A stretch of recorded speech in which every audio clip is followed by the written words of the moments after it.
He made the entire world laugh without saying a single word.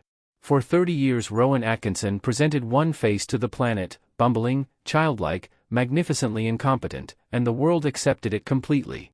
But behind Mr. Bean, behind the rubber expressions and the battered Minnie and the stuffed bear named Teddy, Rowan Atkinson was living a life so completely different from the character that made him famous that the two versions of the same man barely seemed to belong to the same story. Rowan Atkinson was born on January 6, 1955, in Consett, County Durham, England. He was profoundly shy as a child, plagued by a stutter that made ordinary conversation genuinely painful, and possessed of an interior life so rich and so private that performance became the only space where he felt fully himself. He studied electrical engineering at Newcastle University before completing a master's degree at Oxford, a detail that surprises almost everyone who only knows him as the man who got his head stuck in a turkey. The first life everyone knew was Blackadder, Mr. Bean, and a comedy legacy that placed him among the greatest physical performers in the history of British entertainment. It was a life built on the extraordinary paradox of a painfully shy man becoming one of the most watched humans on Earth by pretending to be someone else entirely. The second life ran alongside it in almost complete silence.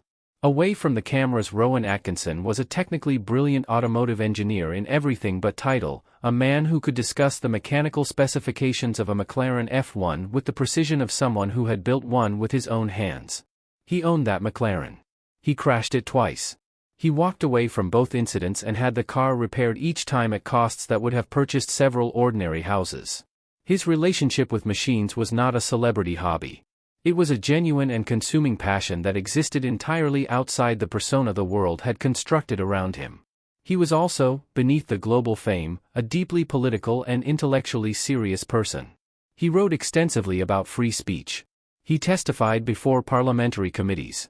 He engaged with legal and civil liberties debates with a rigor and a commitment that his Mr. Bean audience would have found almost unrecognizable had they encountered it without context. His personal life carried its own quiet complications.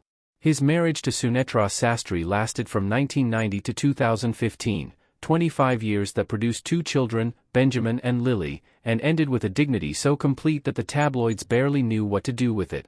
He then entered a relationship with actor and comedian Louise Ford, 31 years his junior, with whom he has a son, Isla. In 2026 he is 70 years old, still working, still sharp, and still maintaining the most complete separation between public persona and private self that British entertainment has ever produced. Mr. Bean made the world laugh. Rowan Atkinson made sure the world never quite knew who was doing the laughing.